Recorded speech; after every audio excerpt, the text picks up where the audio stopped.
So today I'm going to be coaching HikawaNoelle. Say hi. Hello. Welcome. So next week, Saturday, is the beginner race. I think tomorrow Wazip is going to be coaching Yoru, but today is my coaching session with Noelle. I made some notes beforehand. I think basically what I'm gonna do here is I'm gonna start with just explaining some general points about the run and what you need to know to be good at speedrunning.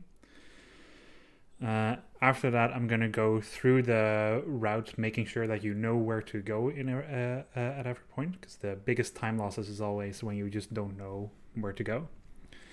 And then afterwards, I'm gonna go through some of the mini games and give more in-depth tips for those. I think if I go really in depth on all the mini games, especially some of like teaching you the route of the sharp squirters, we'll be here for like 5 hours. So I'm gonna hold off on that for now. But just know, like, if you come at a point where you do want to learn those routes in more detail, you can always look at a couple of the individual level runs that already exist on the leaderboard and try to copy the routes there. Okay? And I will be showing just based on a run that I previously did. I will use as an example for how the route works, and I will also just open Barnyard every now and then to just show some of the tricks, especially for the Go for Golf back nine, because I think you're pretty good with the front nine already. Maybe. Yeah, I mean, you've done like a 6 hour stream of that. So if you 6 hours did not feel like enough, trust me. So I mean, the thing is, like, you were getting pretty consistently like at the pace that I would have in a regular run, but you weren't exceeding that pace, strangely enough. So you weren't going to like IL level, but that's perfectly fine. Like, if you have a somewhat decent pace consistently, then you're absolutely golden. Of course, you still will have to practice it a little bit every now and then. The back nine, there are just a couple of things you need to know. You need to know, because those holes are just a little bit more complicated. You need to know what to do in those cases, especially for the for hole 11 and hole 17, because those have pretty weird skips. But we'll get into that when we get into Go for Golf. First off, just because I know, like, once you're really into a run, this is the I think the most important part of my notes or my script, however I want to call it. Dealing with mistakes is going to be a very important thing you need to be able to keep in mind, because mistakes are going to happen. It's at least a 3 hour run. I don't know what pace we're gonna look at by the end of the week at the actual race, but Wazip said he want it'd be a success if we got under 4 hours, right? Yeah, I feel like 4 hours, that already underestimates how far you can get within a week. It also it does depend, like, how much you and Joru are going to be able to commit over the span of a week in practicing. But like in my very first run, like I took 5 hours, but I didn't know anything. Then just having done that run once and not learning anything else, I was already about like 4 hours and a couple minutes. And that was still me just constantly getting lost all the time. So I feel like getting sub 4 hours, that seems very, very doable. But I don't think, for example, I don't think you'll be reaching 3 hours and 30 minutes. I think Yeah. that'll be too much. But anyways, the point is, it's going to be a really long run, and there's so many things you have to do that you're going to end up making mistakes. And Yeah. especially like it already when you're far into a run, that's kind of stressful. But I imagine, especially during the run where you're probably going to be pretty nervous, Mm. um, like it would be understandable if you like start panicking or getting frustrated a little bit, and that's something we're gonna need to um, work around a little bit Mm. because just panicking is like the worst thing you can do during a run, right? Like if you're ever at a point where you don't know where to go and you just sit there for like a minute trying to determine what you have to do, or just refusing to make a decision because you think you're gonna make the wrong one, that's gonna cost a lot of time. Mm. Um, you're first. I am. um, so yeah, I want I want to make sure that you keep in mind that making a decision is always better than not making a decision. I also want to Right. make sure you don't get too stressed out during the run because I mean Yoru is gonna make just as many mistakes as you are, if not more. That's Mm-hmm. a given. So, but like some of the bigger mistakes that you can make is it's not so much a mistake really, or it's just being a beginner. It's just that you get lost in the route. If there's ever a point where you don't know where to go, Mm. um, I mean, during my first run, I would just ask Wazib while he was in chat what I had to do. During the race, you're not gonna have that luxury. Um, Yeah. But for most of the time, if you don't know the specifics of the route, you can just go to the next mission, and the next mission is always indicated on the map. So if you don't Mm. know specifically which path to take, there's no shame in just looking at the map for a second. You can open it with M, um, or if you can already determine it from the mini map, that's also perfectly good. Mm. Um, and if you end up messing out the order of the missions as laid out in the splits, which I will send you in a second, that's perfectly fine. You will lose a little bit of time, but it's better than not deciding on where you want to go at all. Mm-hmm. It's also going to be perfectly possible that there are some missions that you're going to fail altogether during the run. If that happens, just restart the mission as soon as possible. Just open escape menu and press restart. Uh, Okay. this happens sometimes during runs. This happens sometimes during my runs. I've seen Wazip fail a menu or fail a mission and still continue a run before. It's just perfect. It just happens sometimes, especially with like milk bar or pack flying. Those are really easy to fail. Yeah. So just the moment you know you failed, immediately restart the mission and keep going. Okay. Okay. So that's the section on dealing with mistakes. We may get into that a little bit more for more specific missions, but I just need to have that really drilled in that you're gonna be able to continue even if you fucked up somewhere. Yeah. This was one of my main concerns is that like I'm so competitive. I had to like take a week to just like emotionally remove myself from what was gonna happen. I don't care if I lose now, but I'm gonna try my best. But before I was like, well, if I lose, I'm gonna be really fucking sad. you know. Um, I mean, we're hoping you'll win, of course, but Mm. uh, Yeah, it's I important to not get tilted to remove yourself emotionally, right? yeah, we want this to be a fun time for everyone, so it's we're hoping like you feel a little bit tense during the race, but it's not gonna make you too stressed out.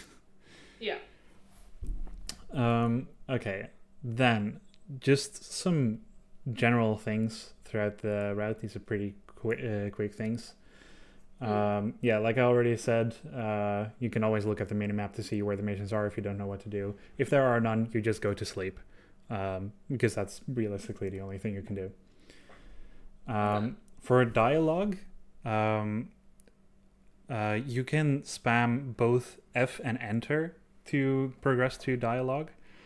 I recommend very deliberately trying to alternate which of the buttons you're pressing, because if you're just spamming, you typically tend to like spam synchronously, and at that point there's no point in even using the F button.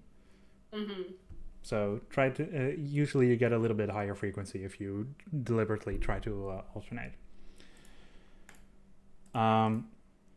Also, after you've exited a mission, you will typically enter dialogue. And what a lot of people end up doing is that they, for some reason, are spamming the jump button while they're entering dialogue. Do not do that. What does that do? Now, well, okay, so it happens very rarely, but it can sometimes happen that doing that, it will typically like already start your jump animation at the start of dialogue. At that point, you know you might have fucked up, but it might still be okay. But what sometimes happens is that it will then, until you enter a new mission or until you fall into water, it will not allow you to jump anymore. Oh. And I think I had this during my second run where I did that after exiting the night barn, and then I had to go up Gopher Hill to get to the Gopher Shop, and I just couldn't because I couldn't jump. Oh. So, yeah, that's something we want to avoid. So, it's in general like always a thing. We tend to spam a lot of buttons when we don't need to. Another thing, like I have noted down, do not spam F and Enter when sleeping. This is also something that people tend to do because it kind of feels like a cutscene. So you have this natural instinct during a speedrun that you want to skip it, but you can't.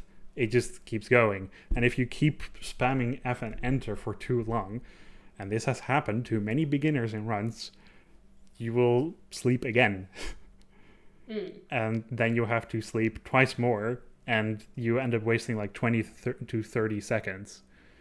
So don't spam buttons unnecessarily is the best tip, probably.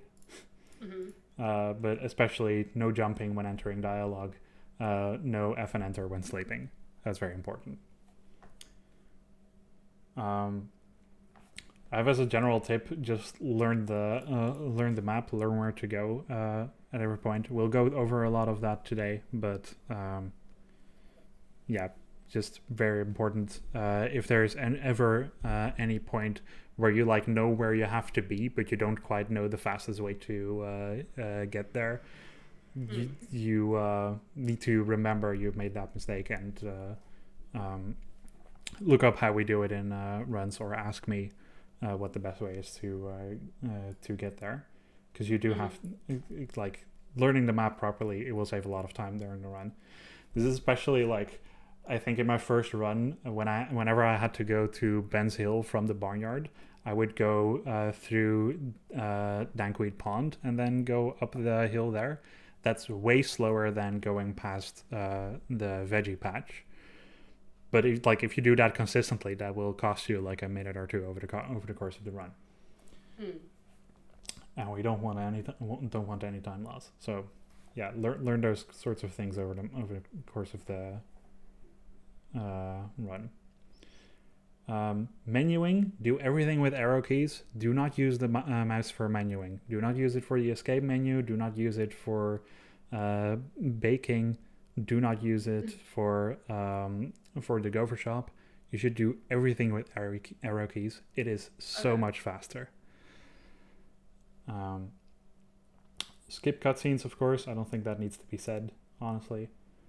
Oh yeah, there are sometimes, because you're gonna skip through all the dialogue really fast, you might not always remember what kind of mission you've just entered.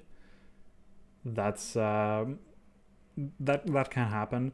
Um, it's especially with some of the missions earlier on, or whenever you talk to Freddy, they'll often ask you to bring items for them. So then if you talk to them once and then just walk away while you already have the items, you're going to be like 10 seconds later be like, oh shit, I had to talk to him a second time to actually deliver the items. So just pay attention a little bit after you've talked to an animal. You can see on the top left, the timer always indicates whether or not you're in the middle of a mission. On the top right, this is probably a good one to pay attention to. You will see if you're in a mission where you have to get some collectibles, it will show that in the top right. So I think usually just good thing to do if you don't know the route that well at the start. Always look at the top right of the screen after you're done talking to an animal, and if you see that there's a collectible you have to collect, you just have to talk to that animal again. Specifically if you already have all the collectibles. There are some that you have to collect during the actual mission, but yeah, this is like especially a thing at the start with Pig. You have to talk to him like 4 times, I think. And you can see when you need to stop talking to him by the fact that there is no longer any sign of any collectibles needing to be collected. Yeah. And of course, the minimap always will show you locations of things you need to visit for some missions. So there's a mission early on where you have to collect Otis's friends. It will show you on the map where they are. There's 2 missions where you have to collect items that will only spawn during those missions, and they will also show up on the minimap. They will show up either as exclamation marks or as blue dots.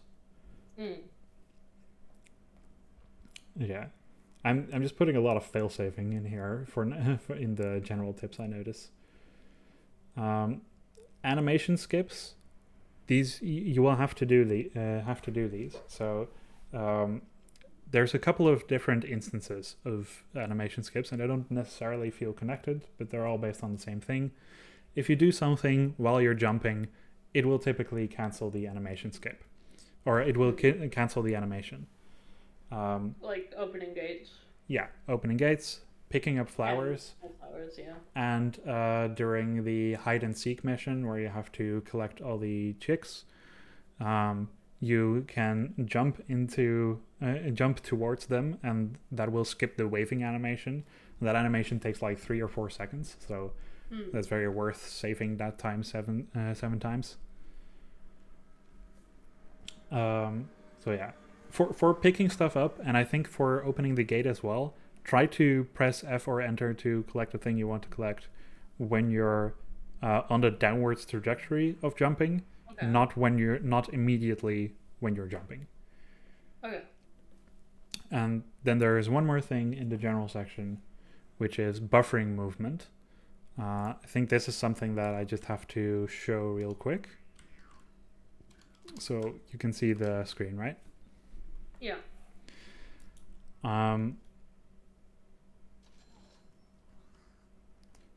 So there are a couple of points where you exit a loading screen and can immediately walk. And one of those, for example, is when you get into and out of the barn. Then during the loading screen, you can already start pressing W to move forward and shift to start sprinting. Doing that consistently out of loading screens throughout the run will save you a decent amount of time. Like you can see here, I'm immediately already running. And you can also immediately press A and W. And you can see that moves pretty fast immediately out of the barn. You don't have to wait until after the loading screen to start moving. Okay. Yeah. Is it okay if sometimes I ask questions that are on my mind but are completely unrelated to what you're currently talking about? Yes, absolutely. Okay, on your splits, does veggies mean picking up the veggies for Freddy ahead of time? Yes. Okay, Yeah. good, good, good. Yeah, like we'll get into the routing. I have one more section before we get into the routing, and it's about Okay, the bike movement. okay, because Um, my main concern was like when to get the honey, when to get the veggies, yeah. yeah, no, yeah, we'll absolutely go into that because that is some of the most important stuff. Mm. Okay, so just onto biking. This is another one of those things. You're gonna do this and gonna be biking throughout the entire run. Mm. So getting bike movement down will save you so much time. Mm. The first tip is to keep your hands away from the mouse. Um, Okay. because everything you want to do on a bike, you can do with your keyboard. Um, and there's a couple of tricks you need to know of. So the first thing I want to show you is how to turn the bike around quickly. You will typically Mm. see us do this, especially when we have to park the bike, but we want to make sure it's parked the other way. Mm. Um, this works when you have a little bit of velocity.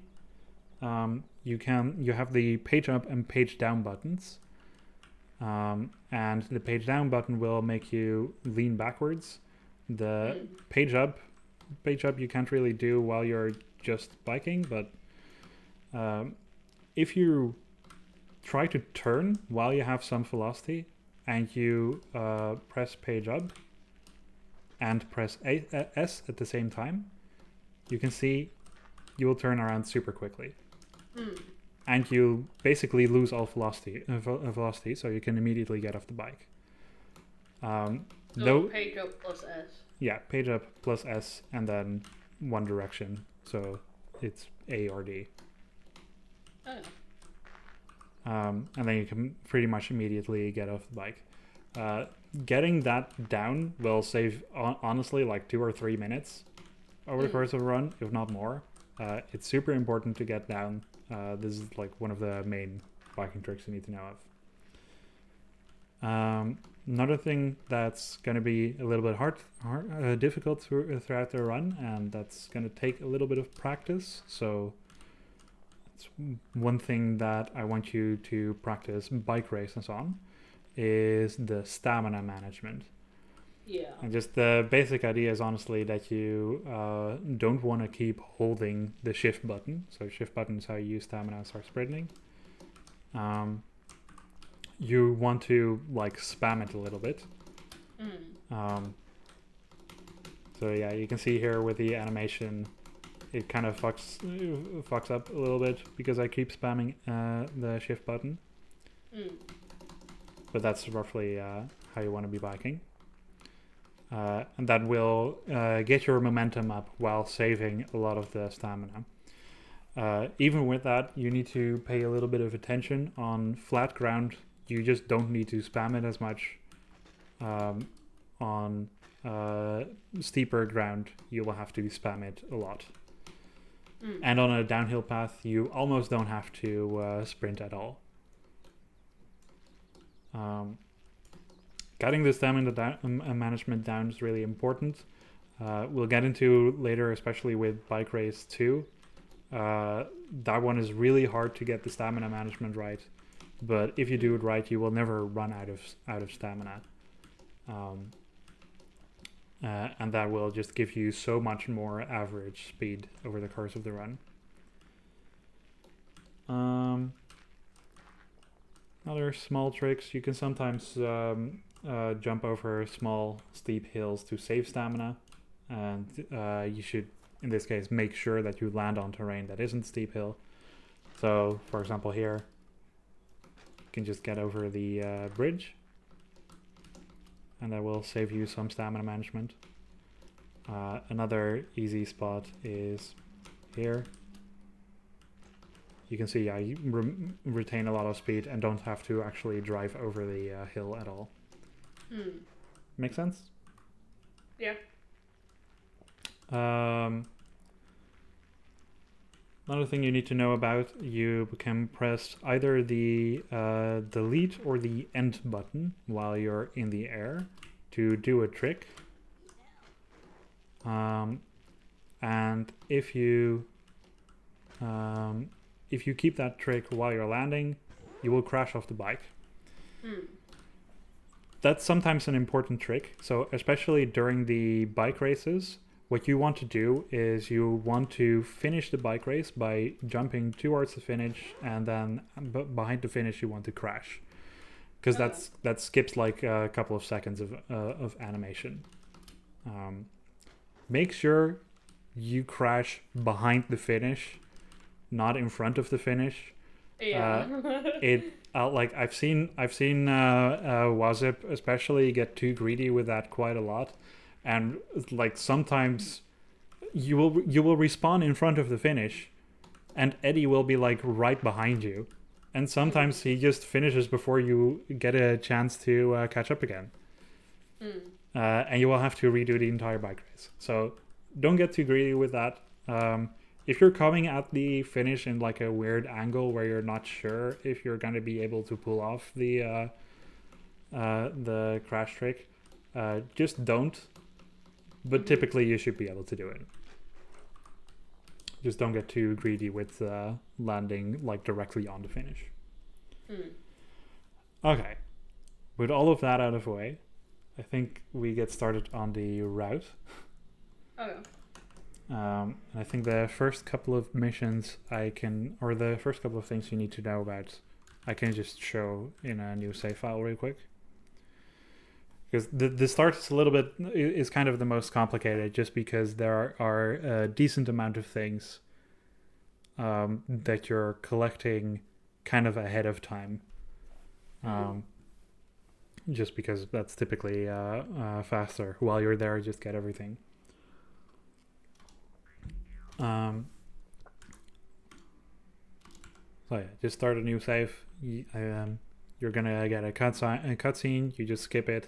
Then you press enter like 3 times and then escape again to skip the rest of the cutscene. And now you can already buffer movement. You can press W and shift and you will walk right up to Miles. Getting that buffering down, that will already get you a fast start. And then, the couple of things that you need to remember. Here you have a rock, you need to get this, and again you can do an animation skip here, so if you walk up to it... Oh, I mess this one up all the time. This one you cannot animation skip, you need to get the flower here. If you miss an animation skip, by the way, like it just costs 1 or 2 seconds, that's fine. You have the flower sack here. Very often you will get a coin out of that. This time I got a flower. You want to end up with at least 1 flower. Then you have to kick the apple tree and get preferably 5 apples. If you have only 3, that's fine. We will get into that in a second. You have to enter the barn. And then go to this thing, fill it with milk, and then you kind of spam F and enter until you get butter. Okay, did you get those first couple of things? Talk to Miles, get the rock, get the flour sack, get the apples, and get the butter. Yeah, I think I know this off by heart because I'm watching Fazim do it so much. Yeah, fair enough.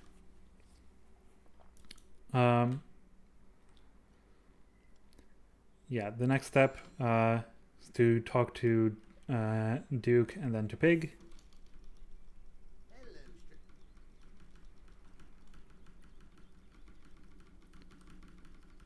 Please, Duke, shut up.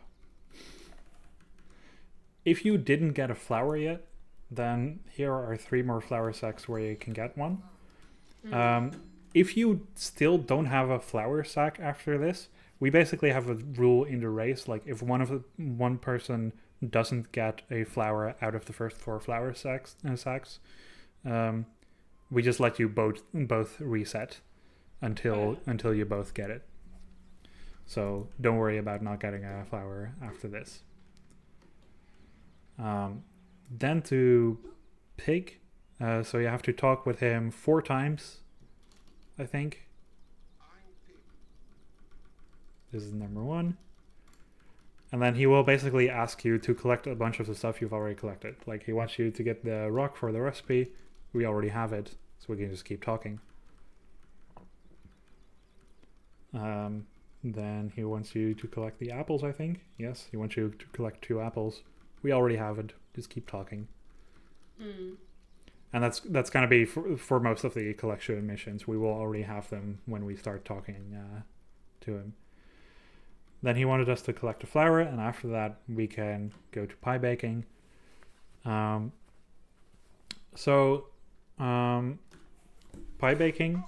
One thing that's interesting, there is a bug here that allows you to retain the items that you use for the recipe, which is why I said it's fine if you only have 3 apples. You kind of need 5 for the run, but the fastest way to get out of the baking mission is by pressing space, and you will get this. If you use the escape menu and then leave the kitchen, you will still finish the mission, but you can see the amount of apples goes up to 5 again. So you will just keep the apples. So if you only have 3 or 4 apples, you can just keep going and leave baking with the escape menu.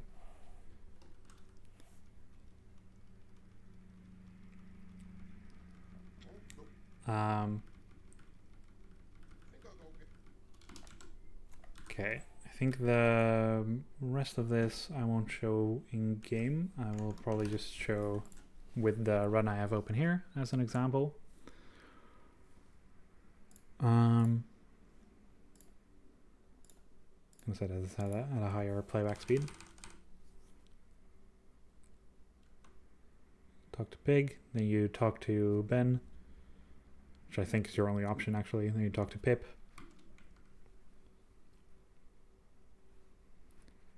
Yeah, for most of this, you don't really have to remember the order of the animals you have to talk to. You just see which one is closest. You go to Otis, and he will ask you to squirt on a bunch of animals. Because, of course, he does. You can just squirt on Otis himself. I need to slow this down again, actually. You squirt on Otis himself. You walk a little bit this way, get Ben. Try to get the pigs in the pen there, as well as Pip and Pig himself. And then Hannah and maybe Root. It's entirely possible that you will not have 6 animals after this. And at that point, this is just going to be a little bit slow, but you just have to try squirting animals that you haven't squirted yet. And if you don't know which ones you haven't squirted yet, just kind of keep trying a couple of the animals. Especially Hannah and Root might be a little bit hard to get.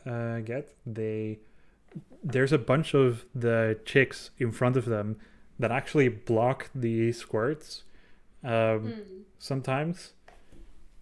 In that case, you can try to target. You can target with the right mouse button, and then you should always get someone. But yeah, sometimes that mission just sucks a little bit. You just keep going, keep trying to squirt a little bit. There will be milk you can collect on this little hill here, in case you run out of milk and need it. So you should always be good on the amount of milk you have. You basically have like 10 shots to get 6 animals. Should be good. Okay. I have the speed way too low. Then we get into Sharp Squirter. So yeah, like I said, I'm not gonna go super in depth on the route you have to do for all the sharp squirters. Just while you haven't had a lot of practice in all of them, just pay attention to the minimap to see where the cans are. If you're going to fire for multiple cans, I can actually just open sharp squirter from the antics menu just to show a little bit. If it loads, yes.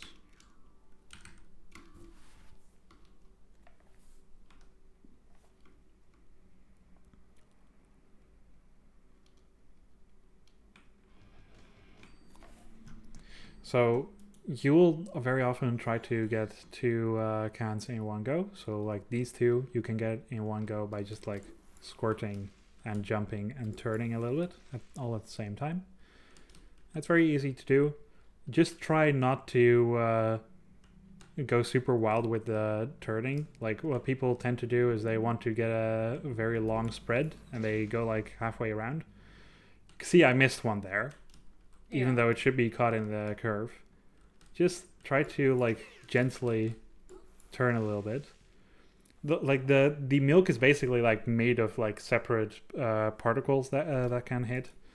If you have a very wide spread, then there will be gaps in the particles, and you have a very high chance of missing a bunch of them. So yeah, just make sure that when you try to go for a curve, don't go too far out. Don't turn too far outside of the bounds of the curve that you want to get.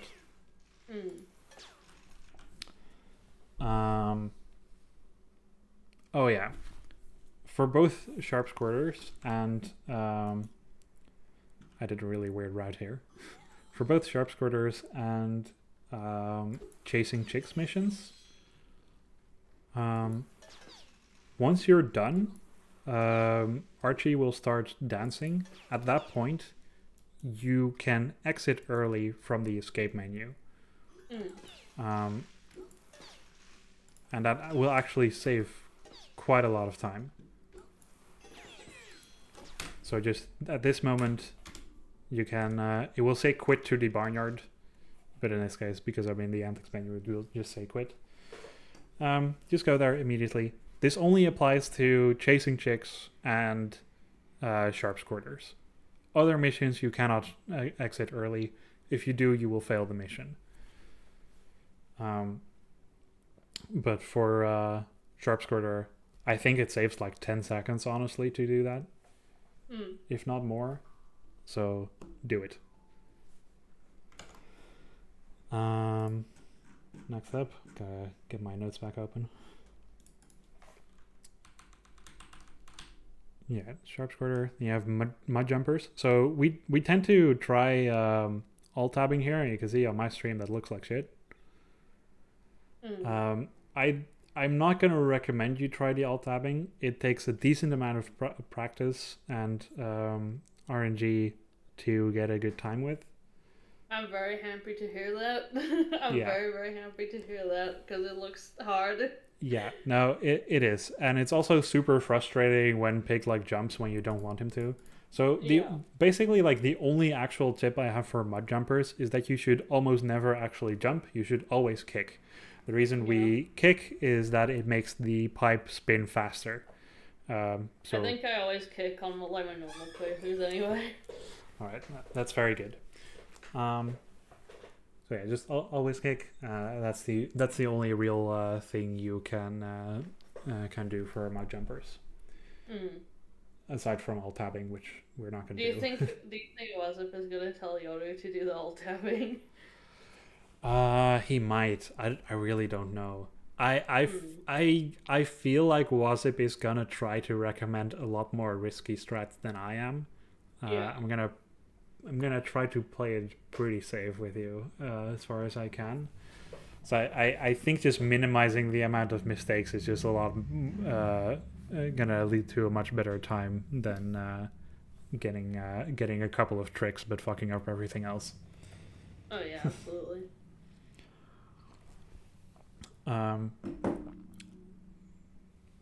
So Okay, I think the next part, here you have to collect Hannah's eggs because she is a terrible mother and has lost all of them once again.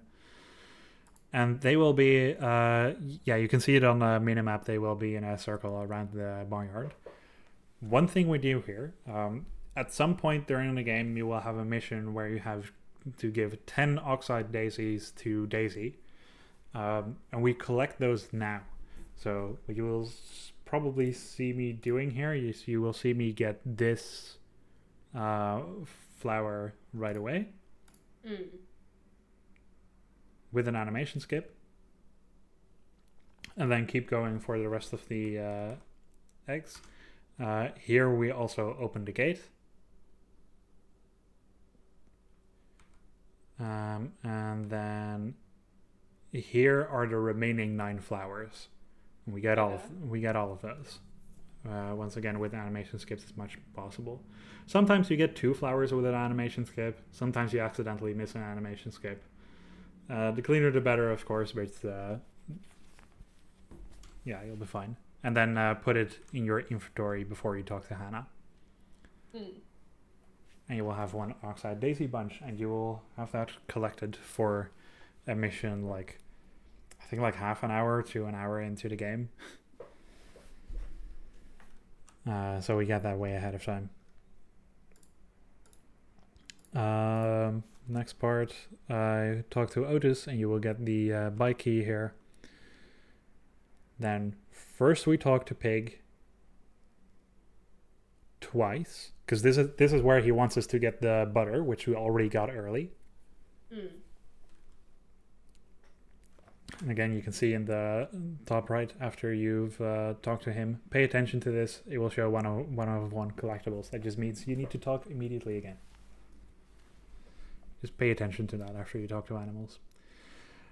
Then, squirting the Jersey cows. I am not going to recommend you try the Jersey cow squirt skip.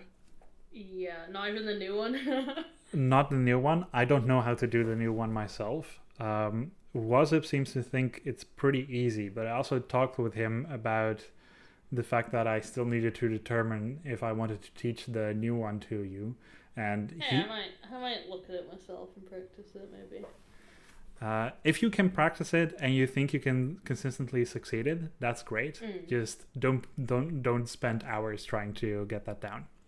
Yeah. But I got the impression that even Wazip thinks he shouldn't teach that to Yoru. Yeah. He seemed to indicate he thought it might be a little bit too advanced for a beginner race, especially since it has only existed for about a day. It is a long mission though if you do it. Well, fairly long if you do it the normal way. Yeah, like the new way, like it does save like 40 seconds in total, I think, over just going all the way around. But yeah, you know what to do. Actually, this is like one of those cases where you need to know how to turn the bike quickly.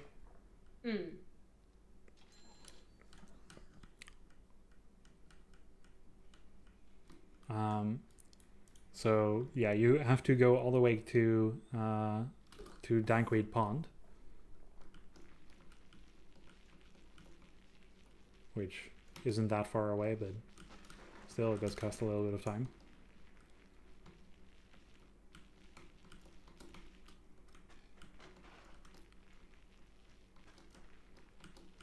Very clean biking here, as we can all see. And here you want to turn the bike around quickly because you're gonna have to go back to the barnyard. And then here you, if you're actually doing the missions in order, then immediately in the backpack you should have the glasses immediately available. You probably shouldn't have to scroll for it. So in this case, you can probably just press I and F, and you will have it. Just because I have a different save opened here, I just don't have it. And you squirt them. You might not get them all in one squirt, but that's fine. Then they will talk and you go back to the sleeping area. So yeah, no Jersey Cow score skip. You can practice it if you want. You can practice a new version if you want, but just don't spend hours trying to get it. Because I don't think that's worth the time. It's like, I want to make this clear, like even the person who invented the original Jersey Cow scorescape, Meek Mouse, he's currently number 2 on the leaderboard, and he doesn't even do it in his run. He's like a 3:05, I think, as his best time, which I'm not even near. So if he thinks it's too risky, I think it's too risky. At least for a beginner race.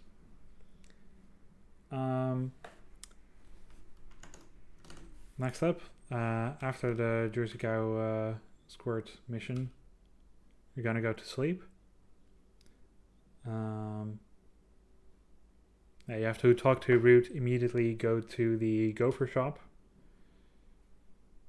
which I'm sure you know where it is.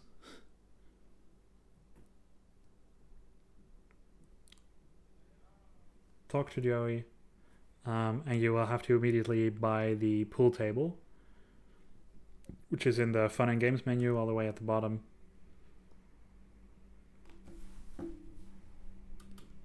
And you exit by pressing escape. You can also exit by repeatedly pressing space, but that's way slower. You press escape, then leave, and then are you sure you want to leave? Yes.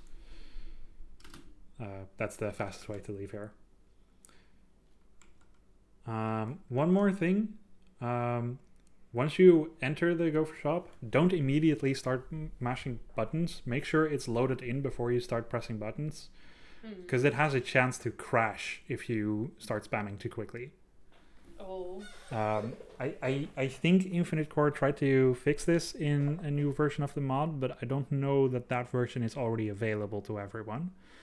So, what happens if one of our games do crash during the race? Then we will all be very sad, and I have no idea how we continue at that point, because that just it just kind of ruins everything. But that's why I'm like warning you of the 2 places where the game can crash. The other one is Milk Bar. We will get into that when we get to chapter 4. Okay. Yeah, then here you have to play pool. I don't know if there is a lot I can say about pool. It's hard. It's just hard. You're gonna have to practice it a decent amount. Don't be afraid to go for bank shots sometimes if you don't otherwise see a good shot to go for. So just like bounce it off the wall somewhere. That has a little bit of a lower chance of success because the trajectory it shows is not always necessarily accurate after a bank shot, which is kind of annoying. But yeah, that's you have to do it sometimes. And yeah, just practice it a little bit. You will get a little bit better at it, but you will never be entirely consistent at it. During the race I had with 67, we both had absolutely terrible times on pool. And it's of course also entirely possible that you lose pool. The very moment you realize you're going to lose pool, you press escape and restart the mission. But this is very early in the run still, so even if you're gonna be like a minute or even 2 minutes behind at this point, it's not a big deal. You still have like more than 3 hours to go. Yeah. So you will be able to catch up. So yeah, it's this mission sucks, but oh yeah, this staircase is really weird. Both going down it and going up it, you should keep jumping, because otherwise your movement is gonna be really weird, and it's sometimes gonna be really slow. So just keep spamming jump there while you're going down or up.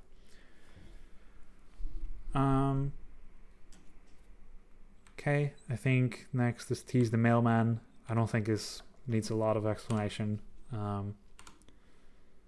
Best minigame. Yeah, you just keep going for the one that takes 5 spots. You should be able to do that twice before he starts turning around.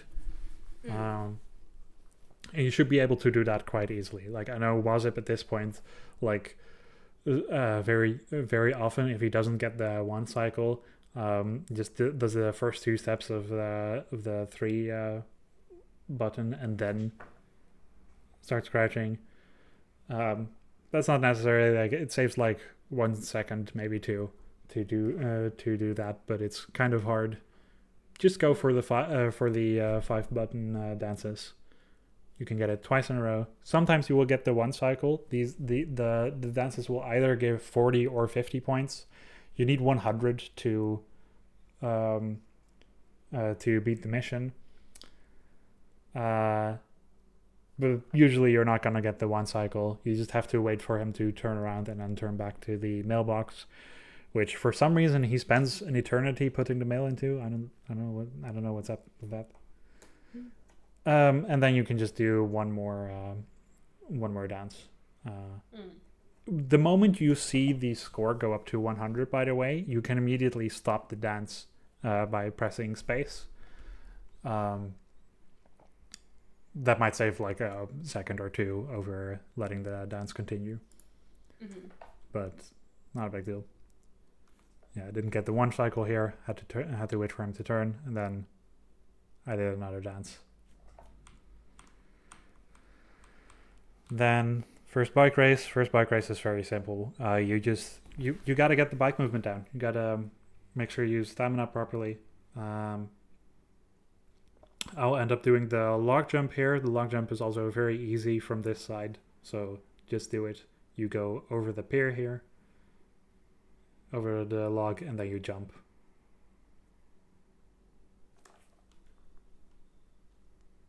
I don't know if you did that during your casual playthrough. Some people seem to not do it. Some people seem to do it. Maybe like 1 or 2 times. I think during the run, it's almost always worth it. The other way around is a lot harder, but I think that's also worth going for. That is what we call reverse log jump, and we do fail it sometimes. Even Wasip and I fail it quite a lot, but on average, we think it still saves time to go for, rather than going all the way around the pond. So yeah, bike race. The crash. So here you can see I crashed the bike, and that saves on the animation. Otherwise, it will start spinning the camera around the bike for like 5 seconds. Yeah. And here that just ends. Okay. This is very important to remember. You can do this before the bike race as well, but we typically do it after the bike race. You go to the veggie patch and you get the vegetables. What you need to get: 1 pumpkin, 1 cabbage, 1 carrot, and 6 strawberries. Can you repeat that? 1 pumpkin, 1 cabbage, 1 carrot, 6 strawberries. Yes, perfect. You don't need to put the 6th strawberry in inventory. You just need to grab it because you will give them to Pig right away. You can immediately see how much time this saves because it takes so long to get to the barnyard. If you don't have the strawberries, you have to go all the way back to the veggie patches and get it again. So yeah, here again you have to talk to him twice. Make sure you talk to Pig first, by the way, because you also have the option to talk to Pip here. If you do that, you have to go all the way to Dankweed Pond before you can talk to Pig again, and that's very inefficient. So talk to Pig first after you get out of the veggie patch, then go to Pip. And he will ask you to bring him to Otis, and that will be the end of chapter 1. Chapter 1 is definitely the one I'm spending the most time on out of all the chapters, just because it's a little bit more complex and there's a little bit more stuff to remember than the other chapters. So I think my notes for chapter 1 are about as long as chapter 3, even though chapter 3 is like 4 times as long. Chapter 2, chasing chicks, not much to remember. You can do the Awazi spin if you want to, but it's not necessary. It just gives you time to take a break. I don't go for it because I can't get it as consistently as Wasp does. I seem to struggle with it all the time. So I just keep getting points. And the easiest way for me to do that is just to stick... Why do you only put the chicken from the front circle? Yeah, so I just find that the easiest. The one you definitely don't want to go for the purple ones because that has a long throw animation that pauses the timer. That's what I thought, yeah. All the other ones don't pause the timer, but the blue one, that's the nearest, it's worth the most points. And it's just a very simple strategy, is to just stay near the front, check out the minimap for where the closest chick is, go to the blue spot and check again, and you will get an enormous amount of points. But yeah, that's usually just the easiest strat to rack up a whole bunch of points there to beat Otis. Otis also usually just doesn't get near the front, so he won't bother you because he can like squirt you to stun you for a bit or to make you drop the chick, and that's just annoying. But if you stay near the front, he typically just doesn't do that. So yeah, I recommend just going for the blue circle most of the time. It's just very easy.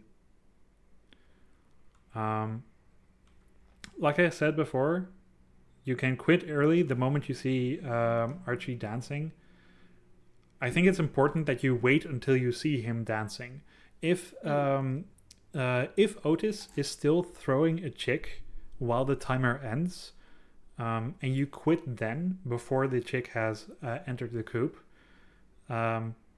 you will fail the mission. But you won't start dancing until he has entered the coop. So that's why I recommend just wait until you for sure see Archie starting to dance, then quit.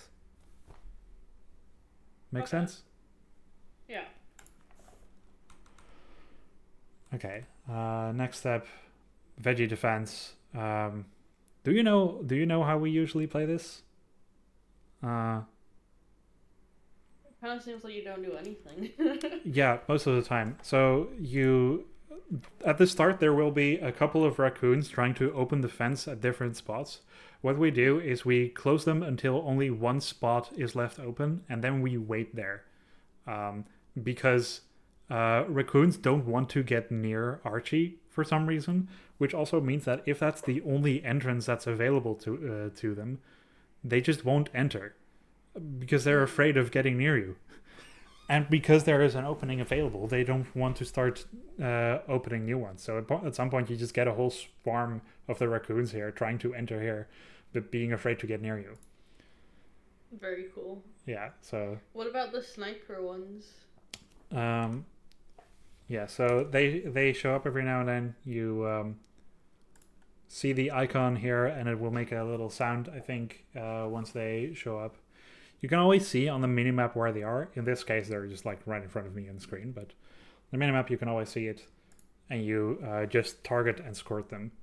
Right mouse to target, and you will pretty much always hit them. Try to just go for that quickly, and then get back to the spot with the gate, with the open gate. And you will probably be fine. The problem comes later in Veggie Patch or in Veggie Defender 3, which is a lot later in the run, because there, I think, 2 or 4 raccoons spawn at the same time, and they throw tomatoes at a very, very fast rate. What happens sometimes is that you get hit and get stunned by getting hit, and you will get hit again by a tomato before you're able to move again. You get into what we call the tomato loop, where you're just stuck forever until you lose all your life. That definitely happened to me during my casual run. I think it happened to me during my first run, and I've seen it happen to Wazip as well at some point. Yeah. if that happens, not the end of the world. Just restart the mission as always. But yeah, like once the raccoons on the corners show up, you should go for them immediately and maybe jump around a little bit wildly so they have a harder time hitting you with the tomatoes. And you will probably be fine if you just keep that in mind. After this, you go to Sharp's quarters. This is I think this was its least favorite Sharp's quarter. Just because the starting movement is so hard to get if you want to do it optimally.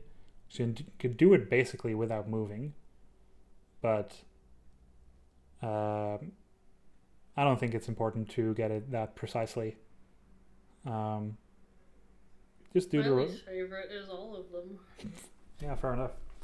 Wait until we get to Sharp's quarter 4. What's that one? Where's that? That's the Izzy Springs one. It's the longest one by far. Oh my god. The one that summoned you. Is that what summoned me? Yeah, because I was like, oh, there must be like some sick like speedrun routing for this. I bet the speedrunners have got this down. Yeah, I mean, I think since you joined the community, like that Sharp's quarter mission has gotten a lot faster by like 5 or 6 seconds, I think. Which on the scale of a mission that's less than 2 minutes, that's quite a lot of time save. Yeah, that's pretty impressive, especially with no like tricks, just pure optimization. Yeah. I think we mostly have to thank 67 shots for that. Thank here. You, 67.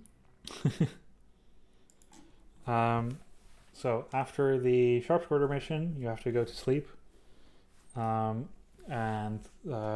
talk to Joey again. I don't even remember what he wants here. I don't think he wants anything, actually. The most important thing here is we take this moment to buy a couple of things from the Gopher shop as well that we will need immediately.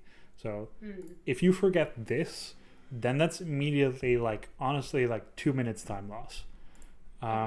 So you need to pay attention here. You need 2 honey, 1 egg, 1 butter. You get them from the top menu here. I don't remember what it's called. Personal items. 2 honey, 1 egg, 1 butter. And it doesn't matter if your menuing is a little bit slow here. Just make sure you don't forget it. This is too important. Hannah will almost immediately after this ask for honey. If you don't have it, she will start the mission for it, and she expects you to go get honey from the from Walnut Woods. Yeah, that takes ages. Yeah, it does. And I don't think you can sleep during missions, or you have to end the mission, so then you have to talk later on to Hannah again. So if you forget, you have to like immediately end the mission and go to sleep again, and then go to the Gopher shop, get it, and then go to sleep again, and then talk to Hannah twice. So very important. Just get the honey and butter. If you accidentally miss the egg, that's not a big deal. Just make sure you have the honey and butter, because the egg you can at least get from the coop.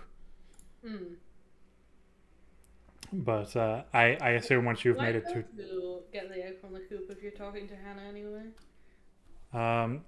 We figure menuing is a little bit faster than the whole animation for getting the egg from the coop. You can get the egg from the coop if you want. I think it costs like half a second, so it doesn't really matter. Very optimal. Yeah. But yeah, I would recommend just getting the 2 honey, 1 egg, 1 butter from the Gopher shop. I'm spending a lot of time on this specifically because if you remember, if you forget this, that's a whole bunch of time save or time loss. Okay. 1 pumpkin, 1 cabbage, 1 carrot, 6 strawberries, 2 honey, 1 butter, 1 egg. Okay. Yes, perfect. Then you have. It's all in my brain. Yeah, then you immediately get the hide and seek mission, and after that Hana will ask for the honey. So you can see here, the chicks, they're just like kind of in a circle around the barn, or around the barnyard. And you should see here, oh, I missed the animation skip here, so I walked up to him and get like a 3-second long waving animation. This is Maddie, she's special, so she doesn't really matter if you do the animation skip or not, I think.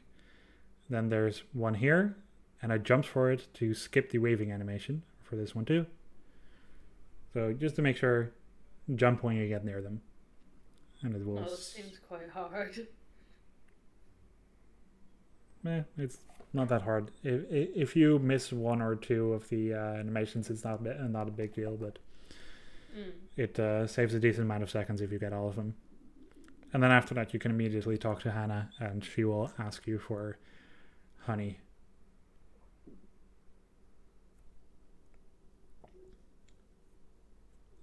And that's actually all the notes that I had for chapter 2.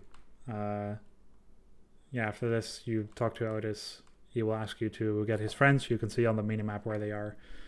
You just go behind Ben's Hill here and get Freddy from Dandelion's meadow. And the other ones are all near the barn, so should be pretty easy to spot.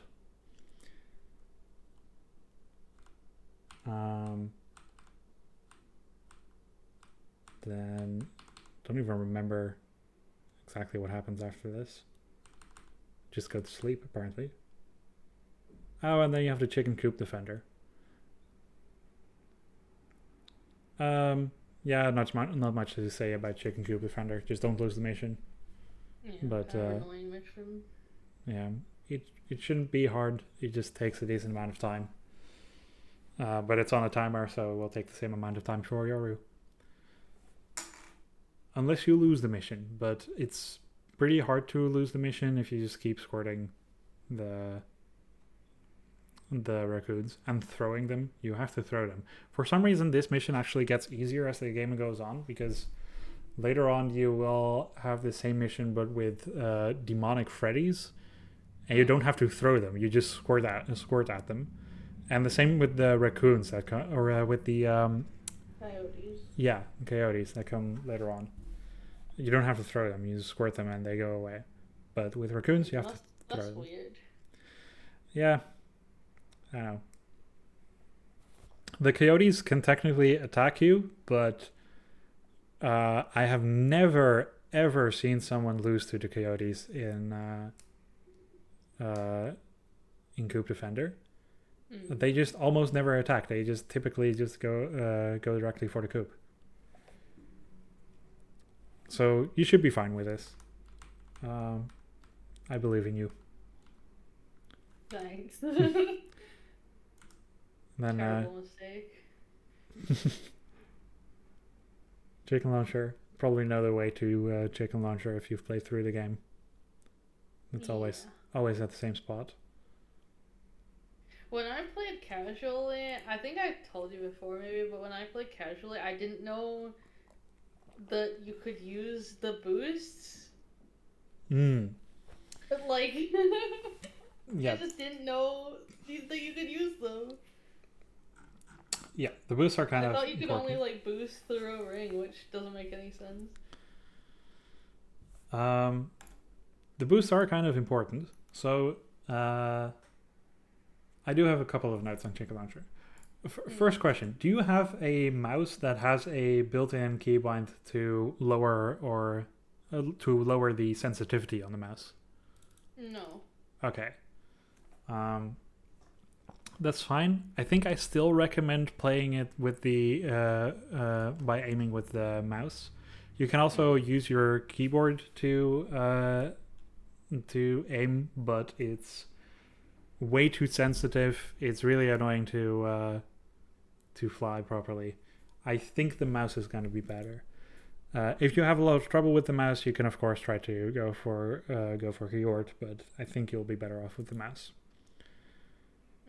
Yeah, I happen to have a button that allows me to lower the sensitivity, and I always press that before I get to Chicken Launcher, because it just makes the controls a little bit easier. Um, and then yeah, you use the boost immediately after you go through a ring. Because for some reason the boosts they reset your velocity to some specific amount. So, and so yeah, it's just most efficient to immediately use a boost after you've been through a ring. That's basically everything I have to say about Chicken Launcher. Then we get to Go for Golf 1. I think you know how to play this one. Oh no.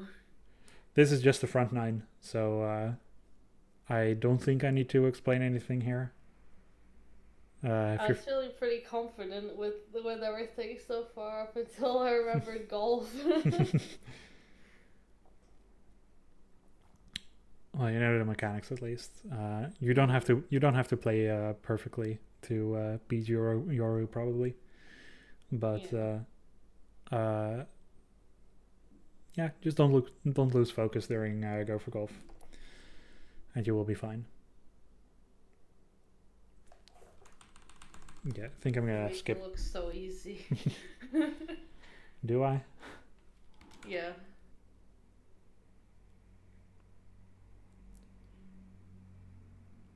I mean, I typically don't find the front 9 that hard, but that's also because doing poorly at it over the course of the run, it just doesn't lose that much time compared to doing poorly at the back 9. But the back 9 is also always a little bit RNG, and no one consistently has a good back 9, not even Wazip. But we have a lot of trickery to make it as fast as possible, of course. How many times do you have to do back 9 in the run total? 3 times. It's okay. So there are 6 golf missions. The golf 1, 3, and 5 are all front 9. Golfs 2 and 6 are back 9, and golf 4 is both. It's the full 18. Yeah. Then we're already on to really a big game design flaw, I think. Yeah. Oh, Yoru is in chat. In the stream we're watching. Oh, when was the stream from? When was the stream from? March 5th, 2025. Nice. Yeah, next up. I think the split still has that in the name. Yeah, just Ben and Otis, the metal detector. I just have that order in there because I always forget to talk to Ben first.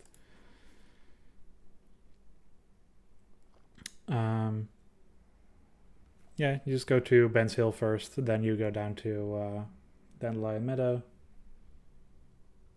This is where he will ask you to give the flowers to Daisy, who is at Dandelion Meadow. And remember, those flowers we collected earlier. Yeah, that's not too hard a mission. You go back to talking to Otis, and then you will continue on to the Barnyard, where we get into one of the major RNG missions that will kill competitive runs. The metal detector. The metal detector. This is one of the 2 reasons why we hate Duke. The other one being Pool. So, Wazip and I have slightly different approaches to this one. He swears for some reason that it's fine to talk to Duke first, then start digging for cans, and then talk to Duke again. I'm just kind of like, you can collect the cans before talking to Duke, and it will still count for the mission. So why not just get them all and then talk to Duke twice? So I will. Why does he do that? Sorry? Why does he talk to Duke and then do the cans and then talk to Duke then? I don't know. He does have a weirder route at this point. He at least claims that it doesn't matter because the most efficient place to park your bike is still near Duke, so you have to be there anyway. I see. Which means that it doesn't really cost a lot of time. He also uses a different route now, which I feel like it should theoretically be faster, but it's just never been paying off for him just because he has terrible luck every time. But he goes to the dig spot in the sleeping area first, then talks to Duke, and then goes to the other dig spot. So I'm gonna just show this off a little bit because you need to know the dig spots. I need to go to a different save for this. Wait, which save do I need to go to? Is it the bottom one? I don't remember. I should have given these names.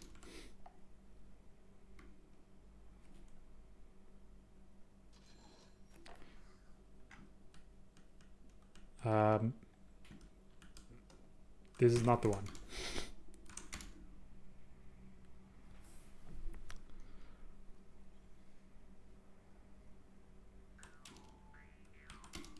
This should be the one. Looking for one with a completed save.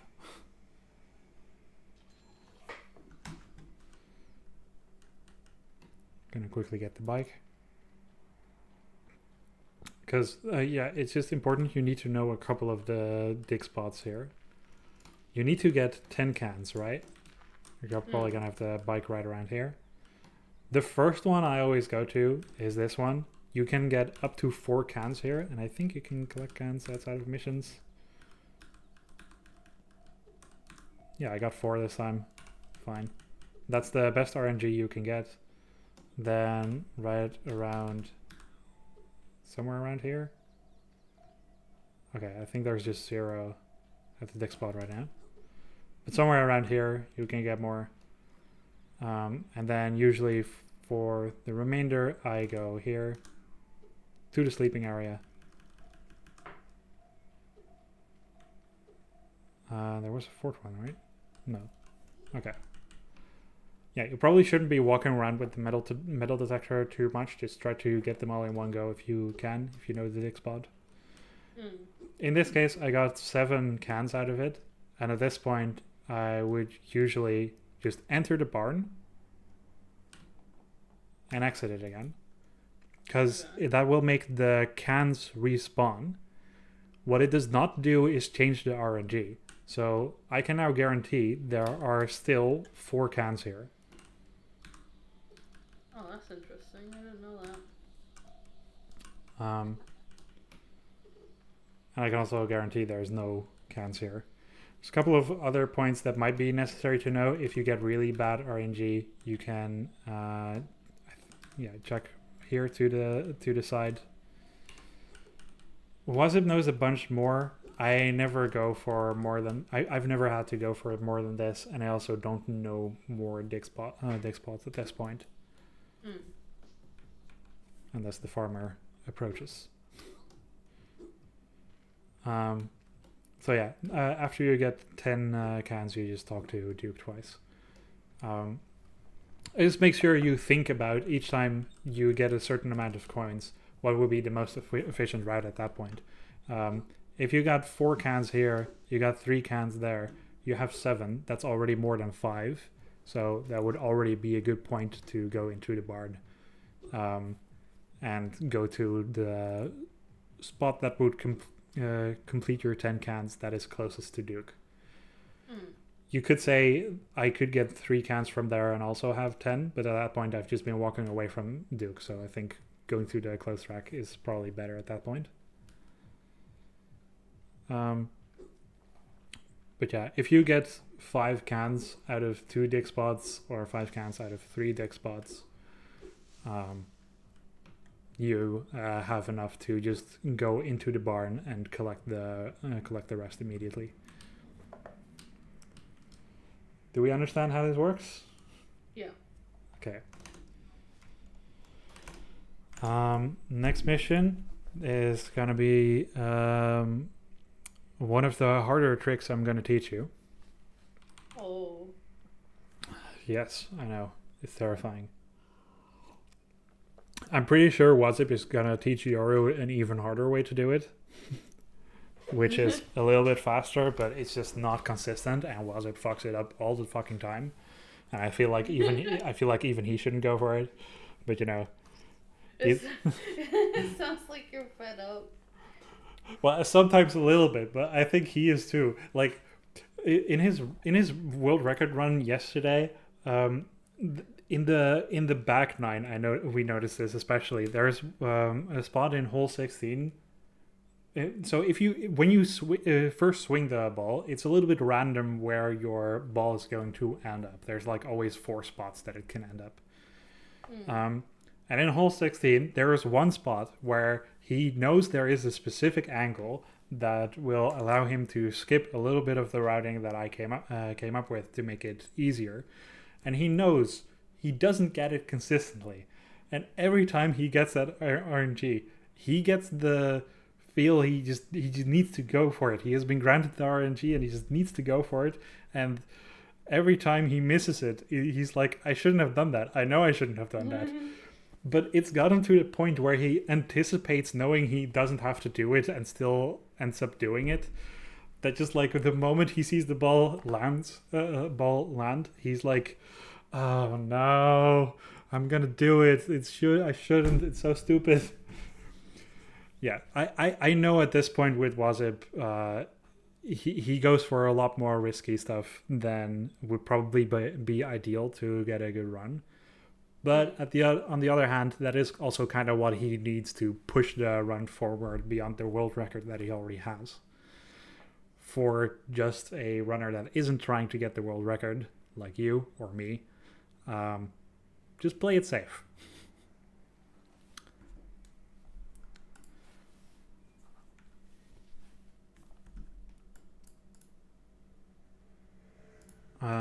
Yeah, here you have to talk to Freddy, get him his cabbage, carrot, and pumpkin. Then we talk to Otis. And this is where the trick happens, because he's going to ask you to do the super squirt. Yeah. So the intended way is to like walk up some tires up to the shed and then walk down that plank and go up the ladder and then go up that hill there. Mm-hmm. What I do, and I'm hoping this is a run where I did it in one go, I don't always manage it in one go, is this. That's way faster. The way to do this, it's pretty simple. You come at it with a little bit of speed, but not too much. And then once you get close to the barn, you hold page down. So that was leaning backwards. And then you just jump twice while still holding jump down or a page down. And then you land by doing a trick by pressing delete or end. That's a lot of button presses. Yeah, it's honestly like once you've tried it a couple of times, it will feel pretty natural to do, especially because you just keep page down, and the rest is just jumping on time, and then switching to delete once you get to the top of the roof. And then you're here, you can do the super squirt, and if you landed on the right side of the roof, which you should with this method, the bike should also land here, which is very convenient. Talk to Otis, who is standing here, and then you get on the bike, and you will have to go to BD Farm. Okay, that's something you will have to practice a couple of times. I mess this up sometimes, but I know Wazip always tries to go for a super jump, which that's super inconsistent. And here I tried it and I went all the way over, which is super inconvenient. So don't do that. I don't recommend it. And I'm pretty sure Wazip is going to recommend it to Euro. Oh my god.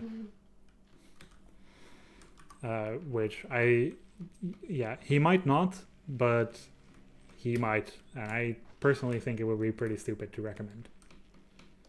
But if you do get it, then it is fast. But yeah, just page down, jump, jump, jump, and trick. And you will crash on the roof. Do you understand how this works? Yeah. Okay. Yeah, make sure you practice it a couple of times. By the way, are you okay with me just taking this entire stream as a highlight and uploading it to YouTube?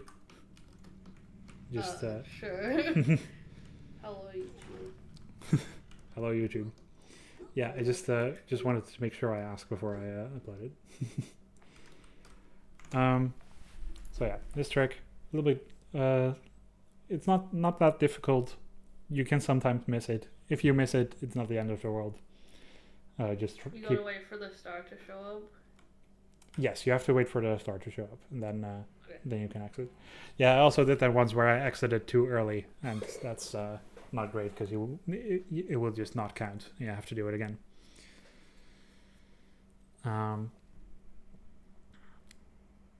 Yeah, then you get to then you have to go to Beauty Farm. Going up Walnut Woods, by the way, that's the hardest part to do the stamina management for in the entire game.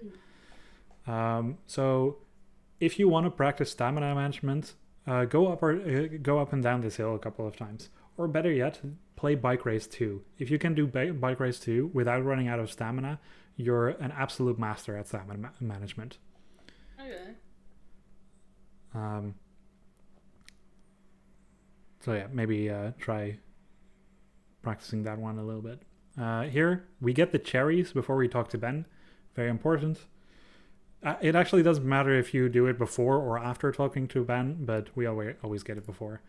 Make sure you have 3 before you start talking to him. I know Wazip has done this like a bunch of times where he just like kicks and immediately starts talking, and then he doesn't know how many cherries he got. And then, like, just to be sure, he starts to kick another cherry tree, and it costs like 20 seconds. Well, maybe not 20 seconds, but it costs a couple of seconds, which is completely unnecessary if you just wait with talking until you know for sure that you have 3 cherries. Sounds like you should have the world record.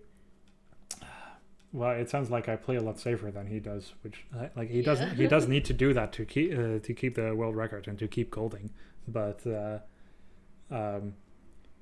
to me, it just always seems frustrating because I know what happens when he fucks something up. You know, I've seen it a dozen times for each of these moments, and each time I find it frustrating, even though I understand that he needs to do it to keep improving the world record. Yeah.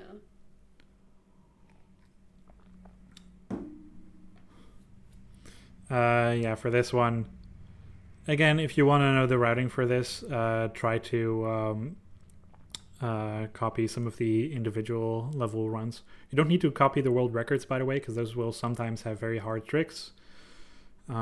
Just look at a couple of the runs, decide which one looks easiest to replicate, and go for it. Okay. Most of these will not take that much time to learn. Like, I think Sharp Squirters 1, 2, 3, and 5, you can all learn together within the span of like an hour. I think Sharp Squirter 4 on its own will also take an hour. Because that one is just way longer. Man, a week isn't a long time, huh? Yeah.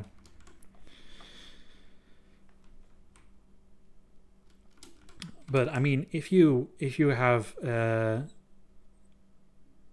if you spent a little bit of time just making sure you're targeting how to learn to play some of the missions, like you can get excellent times for a run out of all of them within the span of a week, I think. Just gotta commit a little bit. But it's gonna depend on how much time you have, of course. Veggie defense. Boring. Already had this.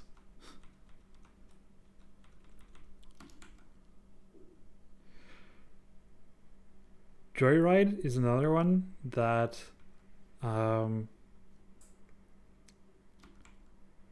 might be a little bit hard to get good at. I think this one takes the most time to get good at because you need to know what to do at every turn, and that just takes some time to get good at.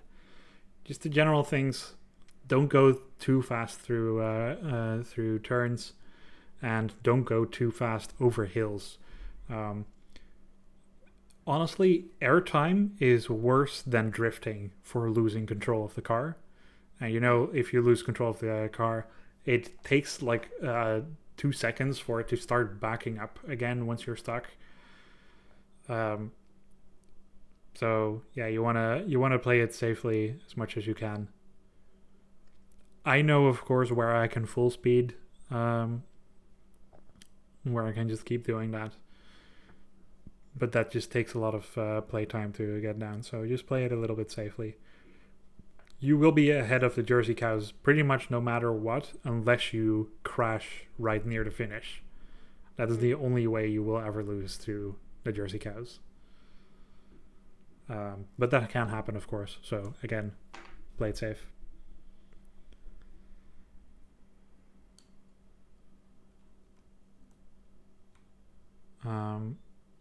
Chicken launcher again.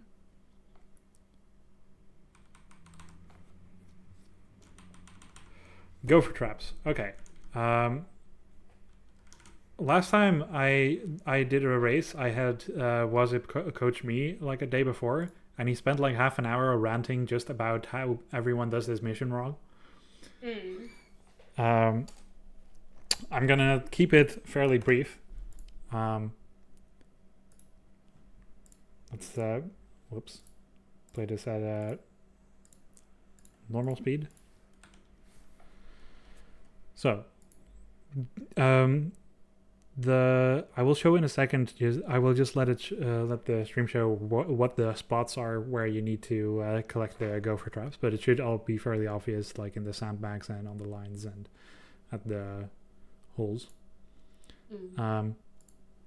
You get out the metal detector from your inventory, and at this point it's apparently immediately in the middle. It isn't always, I think. It might always be there. Just make sure that you select the correct item. Just take your time with making sure you have the correct one. But after you get it, you just select it immediately. You know you're at the right spot. You don't have to wait with pressing F to collect the gopher trap. Just use it immediately and immediately put the metal detector back in inventory. The reason Wazip was ranting so much is that he noticed that everyone always seems to wait a second with putting the metal detector back in inventory, and also wait a second with checking that they're actually at the correct spot for the gopher trap. And that's just it's not necessary. Just do it immediately. But then we get to the annoying part. Here the metal detector is still at the correct spot, but here I opened the inventory before the animation for collecting the gopher trap has gone away. And if you open the inventory, then the gopher trap will be selected. So you cannot just assume that the metal detector is at the correct spot again. But the logic for where it has gone is very weird, and I don't understand it. It will be like either 1 or 2 slots to the left or to the right. So just like very quickly try to explore where it is and immediately select it. Just make sure you select the correct item, because selecting the wrong item takes a whole bunch of time. So in this case it was 1 to the right, and I got it immediately. Yeah, it's just collected around the sandbanks, these little hills with the balls. I don't know what those are actually. Oh yeah, here I got the wrong item. You see that takes like 3 or 4 seconds. You have this one. We've never seen the item fall into water, but I'm always afraid for it for some reason. You probably don't have to worry about it. And then this flag, and you should have 9. If you're at the point where you're like, I think I've explored all the flags and the sandbanks and the hills here, but I'm only up to 8.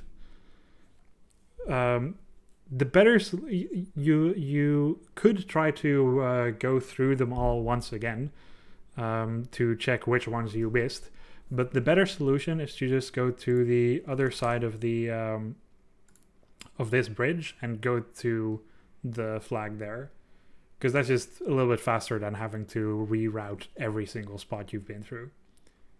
So that's just the backup. Just always go for spots you know for sure you haven't checked yet. Make sense? Yeah. Okay. I realize I'm overloading with a lot of information here, but hope you remember as much as possible, and anything you don't remember we will get down in the coming week. After this we have the items for Miles' mission, which you can find him at the veggie patch as always. He will ask you to collect a couple of items, and they're all over the map. One is at Easy Springs, one is at Dankweed Pond, and 3 of them are at Beatty Farm. If you don't know where to go, you can just see them on the mini map or on the big map as always. This one, just be careful that you don't fall in the water here. Sometimes you get like a little bounce there. If you collect the rope there. So don't be scared if that happens all of a sudden, but yeah, just make sure you don't fall in the water there. Here we do this jump to get into Easy Springs really quick. And the item is here. Do a quick turn. Make sure you don't fall off there. And then the other items are all just in a little bit annoying spots, and you can see me struggling to collect them quickly. You will struggle to collect them quickly as well. It will feel very awkward, but it will be fine. The chances of Yoru getting it down quickly are slim to none. So I don't think you're gonna lose that much time against her here.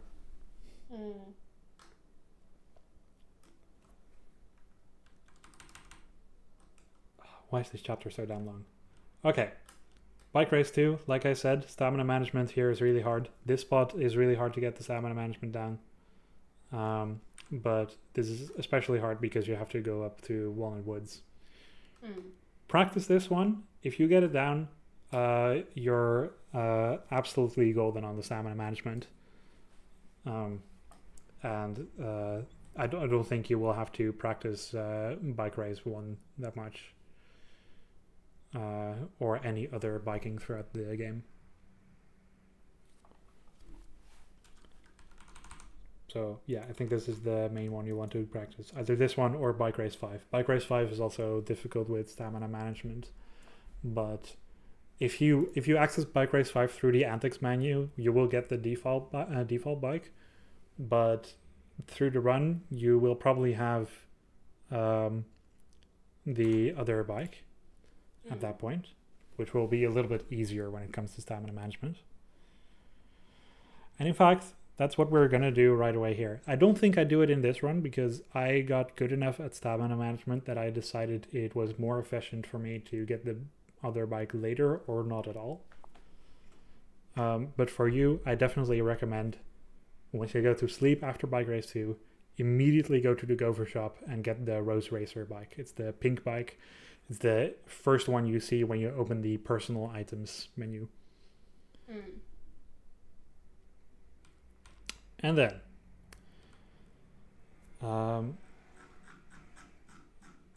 it's time to shoot the children. So I have a decent amount of notes on cow tipping, but once we're done with the notes through cow tipping, I'm also done with like 3/4 of my notes.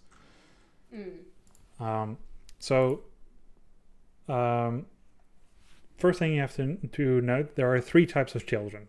There are girls, there are boys, and there are fat children, as we all know. The girls take 2 hits before they run away. The boys take 3 hits, and the fat kids take 5 hits before they run away. The first 3 spawns are always the same. First, a boy comes from the center here, then a girl comes from all the way on the right, and then a boy comes from behind the shed. Once those 3 spawns are over, no kids will ever come from behind the shed or from the right. So you only need to check the left half of the screen. But the middle path, very important. Don't fire immediately when you see the kids. You should wait until they're almost like halfway down the path. The reason for this is, for some reason, even if like the aim indicates that you're targeting a kid, it will not hit them when they're too far up.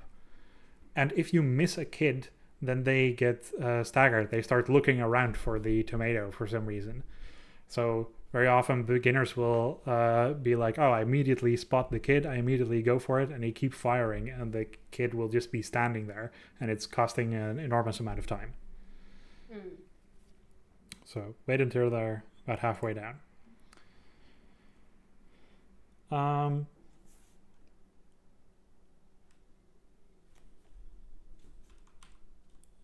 Let's see, what else do you need to remember? The crates are typically worth getting in cow tipping 1. Just because the kids take multiple hits, you want to get either Mega Tomato or the Auto Tomato. If you get another one, then just get another crate whenever it appears. And if you have one of those, don't fire on any more crates because you have a high chance to lose the item you have. The first one will always be Mega Tomato. I'm not sure that's important to know, but it is true.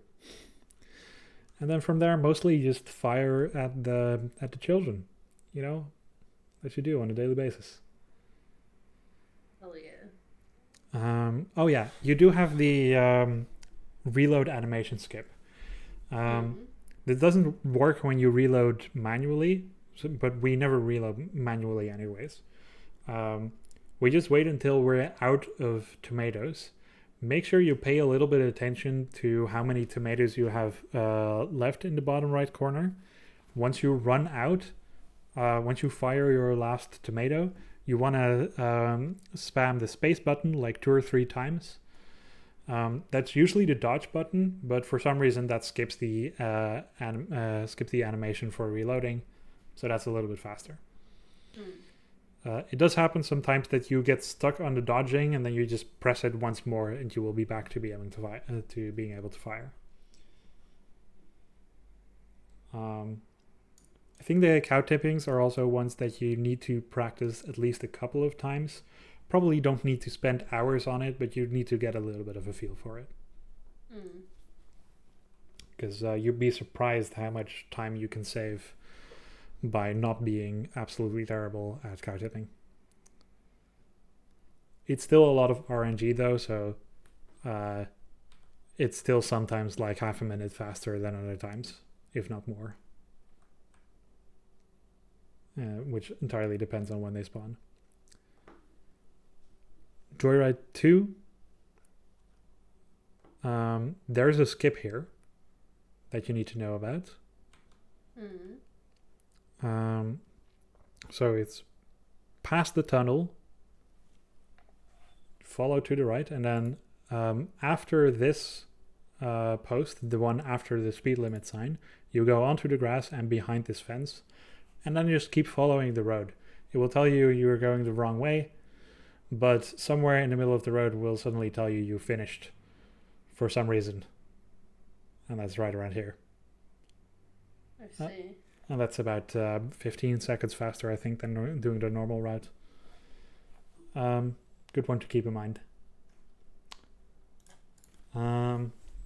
Then here we have Sharp Squirter 4.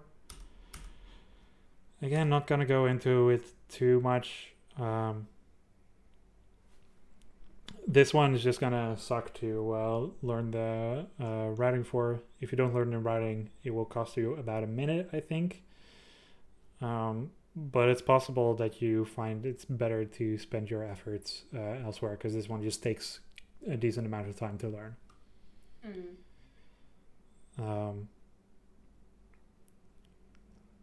Try it at least once or twice while looking at the at some of the ILs. Maybe actually just look at my IL, just because some of the recent world record attempts for it have been like super crazy and do all sorts of super squirts that you shouldn't be trying to do in the middle of a run. And I think mine, I have some super squirts, but you can see pretty easily how to not do them.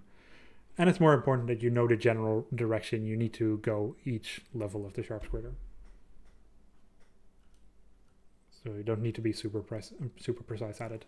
Just do it once or twice while looking at an IL until you get a rough feel for it. Freddy wants his vegetables or his fruit. Then after talking to Freddy, you're gonna go bake the pie. Bake the pie before talking to Daisy. It takes 1 egg, 1 honey, and 1 butter. They should be right next to each other in the ingredient list, so you don't have to look too long. And from this point forward, you don't need any of those ingredients anymore, so you can just exit with space.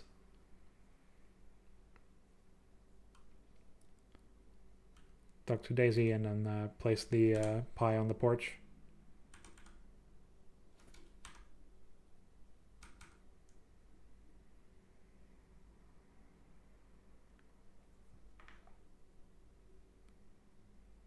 Yeah, you just place the pie here. You don't have to get it and catch it out of inventory or anything.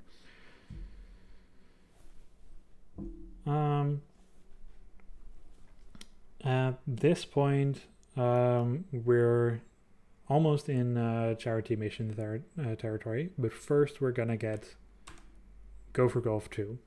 First talk to Ben, then go do Go for Golf 2, and that's the back 9. I think I'm taking longer than I expected already, so if you... The upcoming split name is concerning. Oh, yeah. Don't worry about it. It's not a hard mission. It's just... Don't worry about it. It'll be fine. Okay. Okay. Yeah, the back 9. I'm gonna go take you through a couple of the holes. By the way, you said you had to hang up your laundry at some point. Please let me know when that is, because I'm already yapping way longer than I thought I would be. Very long run. Yeah. Okay. You got a lot of golfers. So I'm just gonna go through all of the holes fairly quickly. Some of them need a little bit more detail, but like hole 10, there's not much to say about it. The one general tip for Go for Golf is you typically need less power than you think you need. People have a tendency here to go full power, and what that will do is it will sometimes land the ball at the backside of the pool, or sometimes it will get the ball all the way back to the front side of the pool without landing in it. Don't do that. Just go about halfway on power here. Can go a little bit over, doesn't matter. And very often you will hit one of the objects here. It's not the end of the world. Just go to it and then collect the ball real quick. Hole 11. I think you already know this one has a skip, which is a little bit more interesting. Yeah, I think I tried it like once or twice, but I couldn't get it. Okay, I've very often heard people say this is one of the harder ones, or it's the hardest trick to get in Go for Golf.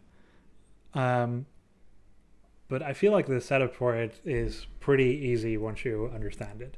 So, of course, step 1, you miss the swing. That will land you in the bottom right. Then what you want to do is just aim the ball at the corner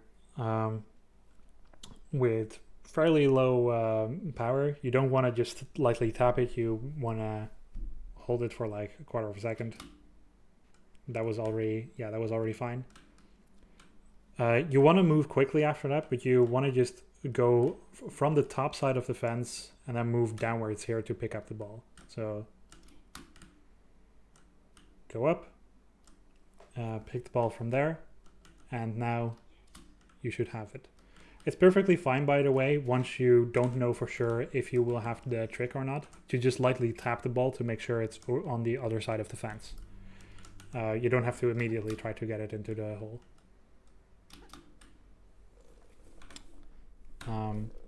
So do you roughly get how to do it with that? Yeah. Okay. Gonna just try it once more, just to make sure.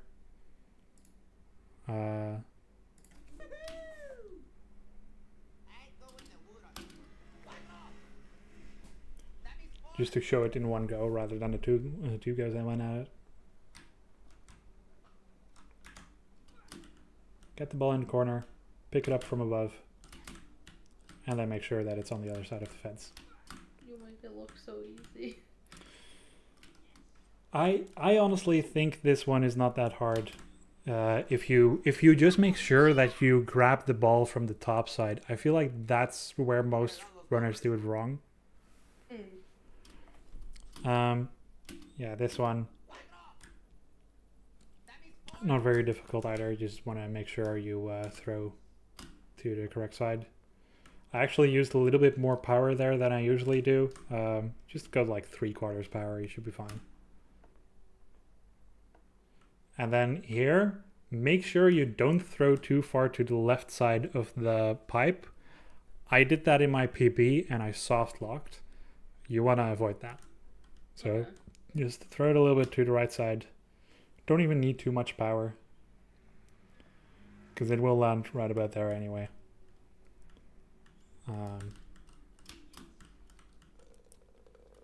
Hole 13, also not too difficult.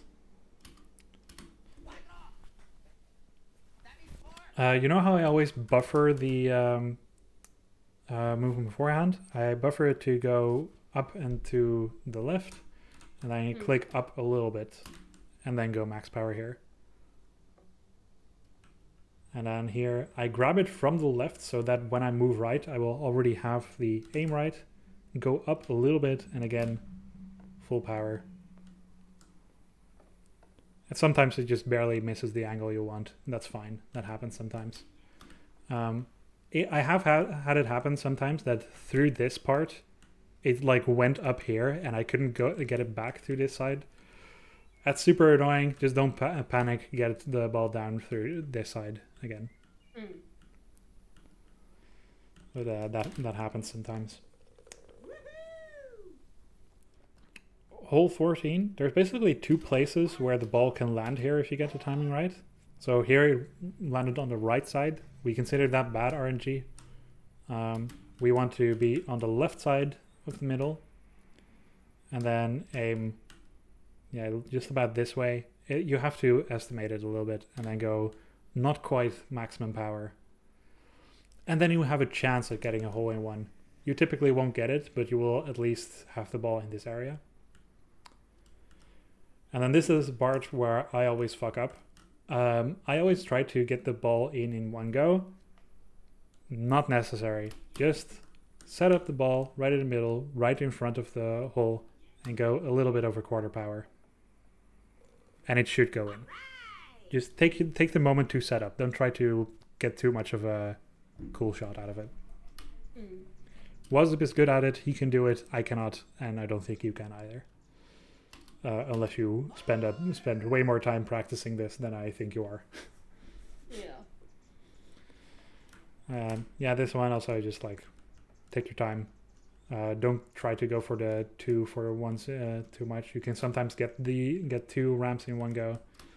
It's completely unnecessary to go for, because the risk is that you end up throwing it so poorly that it goes back all the way.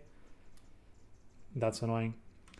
Also, when you get here, like there's a good chance you're gonna get the ball somewhere like here or all the way back here or something. don't try to be too fancy and throw it in here from too far away. Just set it up closely and then full power it.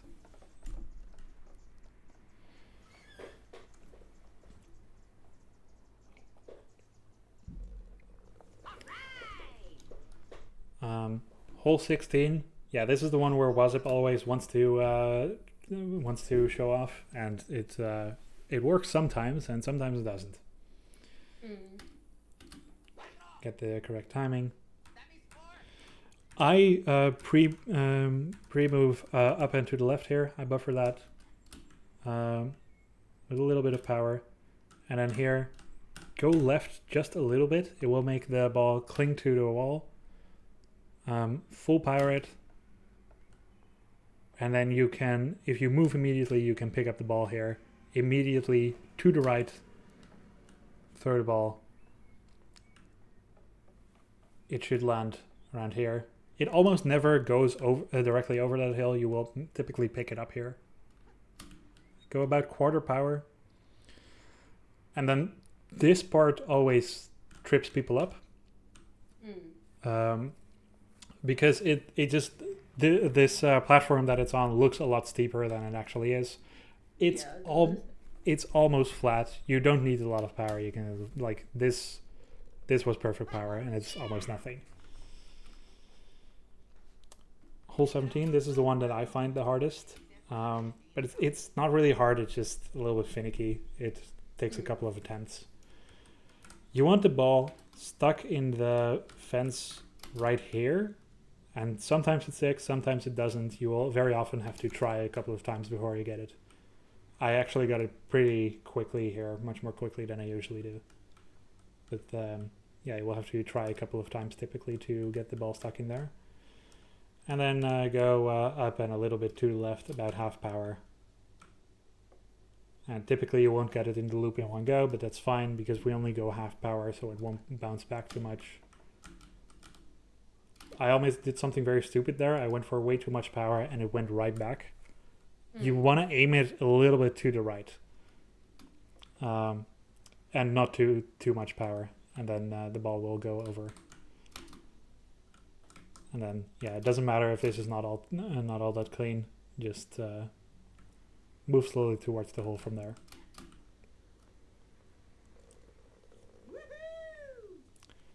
Yeah, it's the trick there at this start that you might be stuck at that a little bit. It's annoying sometimes, but so it goes. There's one more thing I wanted to show off before I get to this hole. Oh wait, start hole. There we go. Because there's a way to soft lock here that you need to know about. And this is the only soft lock I know of that's like very easy to replicate.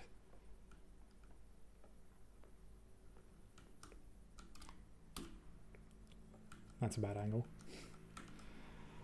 Just wanted to make sure, like, if you end up at a point where your ball is somewhere in this area, especially if it's very far off to one side, make sure you don't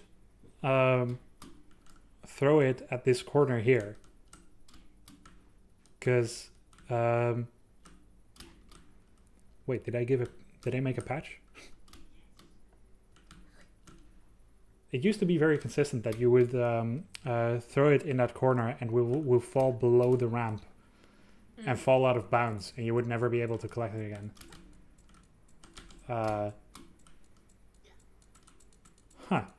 It seems to not be happening. That's interesting. Anyway, still don't go for that. Be safe. Make sure you know that that one exists. I've had each of the soft locks in Go for Golf at least once, and they're all very painful, so that's why I'm warning against it. Here, throw it directly, aim it at the hole with about quarter power, and it should go in immediately. Here, try to aim at the ramp, go about half power. Sometimes you get it in one go, sometimes you don't. Doesn't really matter, just move towards the ramp and go get it. And here, again, don't try to be too fancy. Don't immediately try to throw it in one go here, because there's another way to soft lock here if you throw it at a specific angle. And I lost 2 minutes to that in a run at some point. It's not fun. So just set yourself up right in front here. And again, try to aim at the hole with about quarter power. Here, don't use too little power. Use like half power. That should be good. Because there is a way for the ball to land on top of the ramp such that it's stuck there forever. That's another way to soft lock. I've seen Wazip end a run to that. And then just set yourself up here and throw at maximum. Hole 18, I think, is the hardest in hole 6, just because you have a limited amount of throws there. And it just happens sometimes that you don't manage to do it in the amount of throws you have. Don't be too scared of that happening. But it might. Don't just restart the golf mission, by the way, if you fail a hole, because that will restart the entire Go for Golf mission. You should typically just keep playing it out.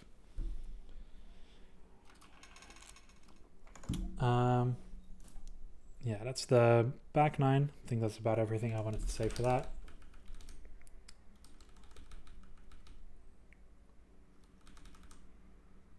And then if YouTube will load directly after Go for Golf, you go to sleep and do the Nightmare mission. The Nightmare mission is just Coop Defender, but with Freddy. You will probably remember this as quite a memorable moment during the playthrough. Yeah. Because what the fuck even is this? But this isn't hard. You don't even have to throw the Freddys, you just squirt at them. So I'm gonna skip through it.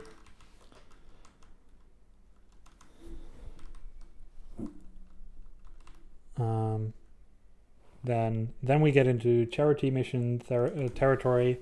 Once you're here, after each mission, you just know that you have to go to Daisy again. That's just a good thing to keep in mind, because like it's super easy to remember where you have to go all the time. And also one point, like after Sharp Squirter 5, it will take like a couple of seconds before the exclamation point to appear before Daisy, and I always get confused at that. But just walk to Daisy directly after it. You will be able to talk to her, even if the exclamation point hasn't shown up yet. Okay. So yeah, Med Jumper, we've already had that. Chicken Launcher, we've already had that. This is all fairly easy. Bike Race 3.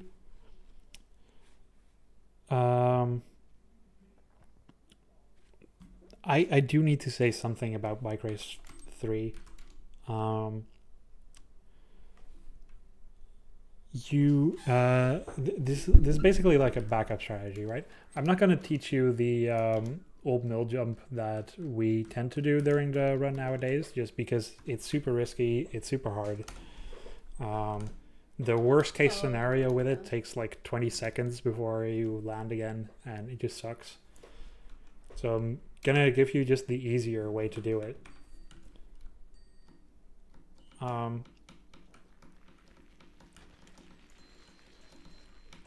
So yeah, you try to get in front of them. Won't always work. You jump up here, and okay, that will also not always work. The thing that's important for you to remember, you try to jump up here, and even if it doesn't work, you just jump again and you crash, and you will spawn here. You will spawn there even if you crash before you go up the hill.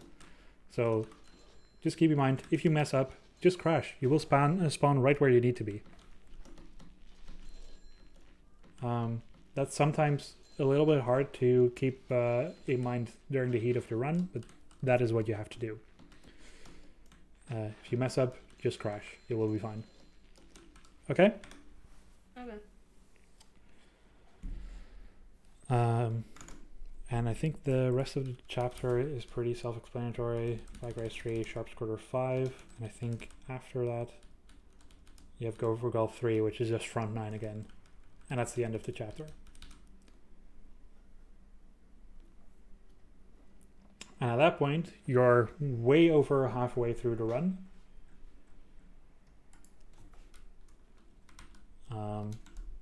Should have like an hour and a half left to go, maybe.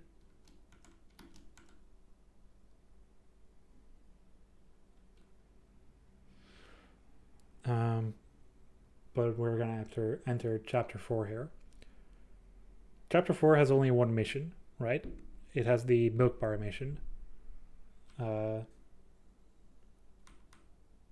I think you just need to see it to understand how to do it, because we have a very specific play here. Fill the glass about halfway. Doesn't matter if you go over, just don't go much less than halfway. And go immediately to the other table and do it. Then immediately go back to this one. Again, about halfway. What you need to be absolutely sure about. Don't let a glass fall while you're filling it. That can crash the game. Okay. So I arguably went a little bit risky here by trying to fill that glass too much while the other one was being thrown back.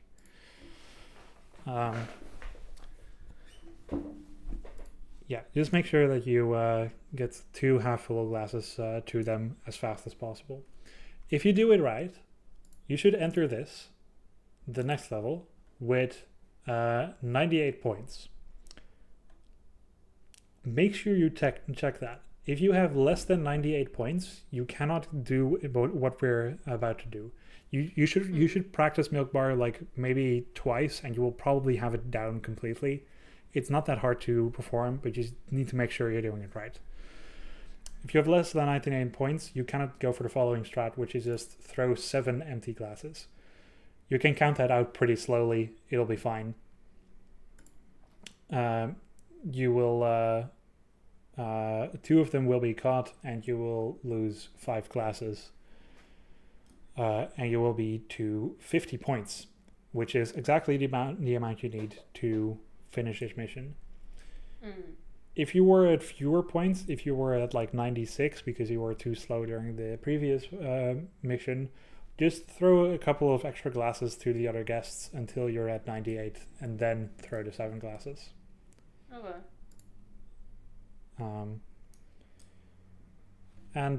Yeah, again, this is one of those missions. If you do fuck it up, don't worry too much. I've seen Wazip get like a world record while he fucked this mission up and had to restart right at the end.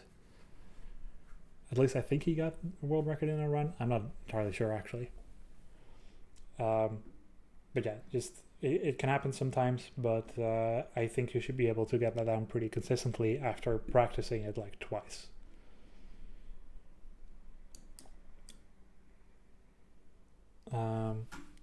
Chapter 5 only has 2 missions. Placing bluebells is the only one that I really have a lot to say about. So you will have to go to Ben's Hill, and there will be Ben's grave, and you will have to place a bunch of bluebells on top of the grave. Probably remember that mission because you were like, why the fuck is there suddenly a grave in my silly Barnyard game? The bluebells we get down here at the bottom of the barnyard. Again, try to go for as many animation skips as possible, and pay attention to the bouquet. The bunch of flowers, it will shrink once you've collected 10, because it becomes one item, becomes the bunch of flowers.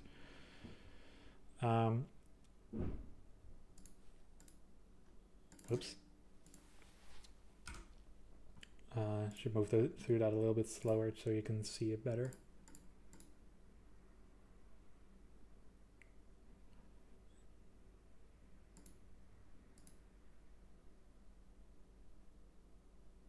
And there you can see it should be a little bit smaller.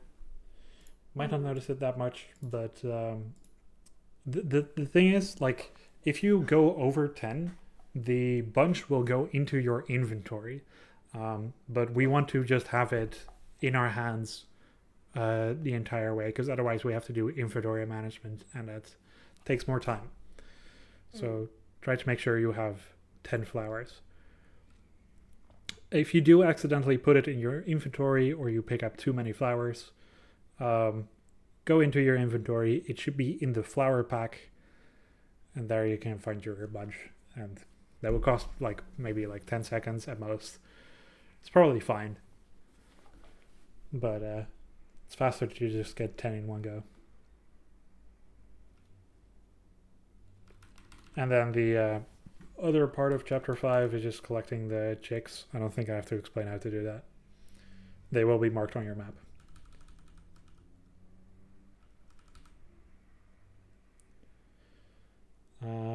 Chapter 6, it starts with Go for Golf.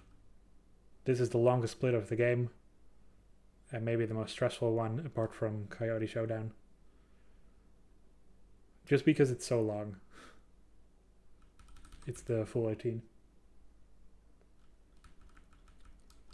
But I don't think I need to say anything more about it. Nor do I need to say anything else about Joyride 3. Just avoid hills as much as possible and go slowly around the corner. I say avoid hills, but just go slowly. I probably have to do the laundry stuff now. Okay. Okay. Alright, in that case we will take a little break.